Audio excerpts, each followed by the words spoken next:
Somewhere south of Moscow, in September of 1983, a man sat in a bunker and was handed the end of the world on a screen. His name was Stanislav Petrov, a lieutenant colonel in the Soviet Air Defense Forces, 44 years old. And on that particular night, he was not even supposed to be there. He was covering someone else's shift. His job was to watch a computer.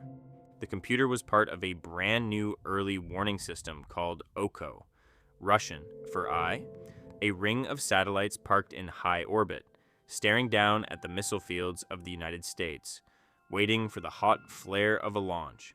If the Americans ever fired, OKO would see it first, and the Soviet Union would have about 25 minutes to decide whether to fire back. 25 minutes. That was the whole window between a light on a screen and the end of most life on the planet. For most of the shift, nothing happened, which is exactly how everyone wanted it. And then, just after midnight, the panel lit up. One word in big red letters: launch. A single American missile, according to the machine, was now in the air. Here is the thing about a system that tells you a nuclear missile is coming. It does not whisper. Petrov said later, the siren was loud enough to raise a dead man from his grave.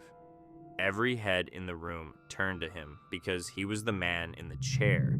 His job in that moment was simple: confirm the attack, pick up the phone, pass it up the chain. What happened after that was not his call.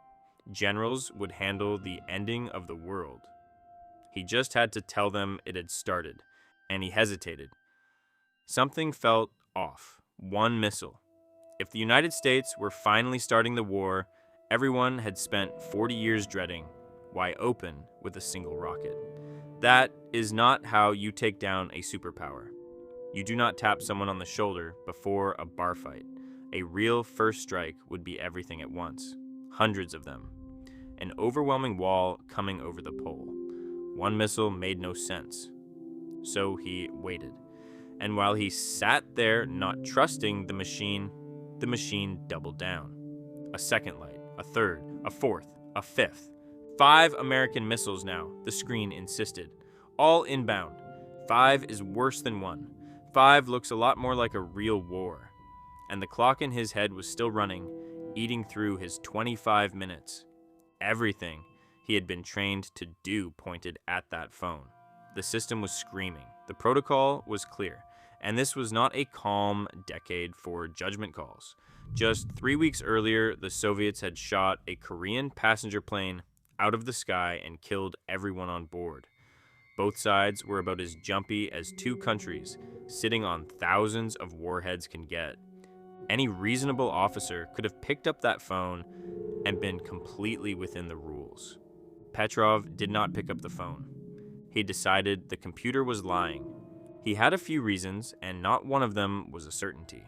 The system was new, and he knew it had a habit of being wrong. The ground radar, which should have caught real missiles crossing the horizon, was showing him nothing, and 5 still felt far too small to be the actual apocalypse. So he made the call.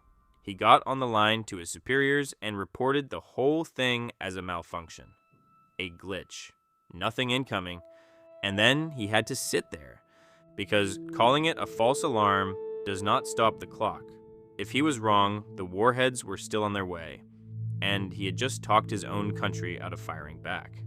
Nothing left to do but wait out the minutes and find out whether he had saved the world or ended it. He said afterward his own confidence was about 50-50, a coin flip. He just picked the side that did not incinerate everyone. The minutes passed. Nothing fell out of the sky. The missiles were never missiles. Weeks later, investigators pieced together what OKO had actually seen. Sunlight.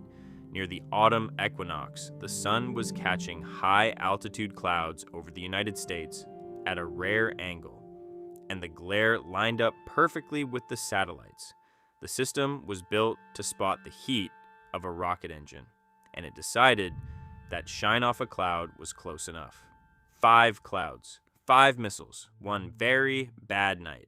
Somebody quietly rewrote the software so it would stop mistaking weather for war. So this is where the story ends with medals and a parade. It does not. Petrov did not get a medal. He got questioned. Then a reprimand, officially for not filling in his logbook properly during the incident, which is a marvelous thing to be scolded about when the real problem was that he had just exposed how badly the enormously expensive warning system worked. His career stalled. He left the military the next year and went back to being an ordinary person, and eventually a fairly broke one. At one point, he was growing potatoes to feed himself. The world had no idea any of it had happened.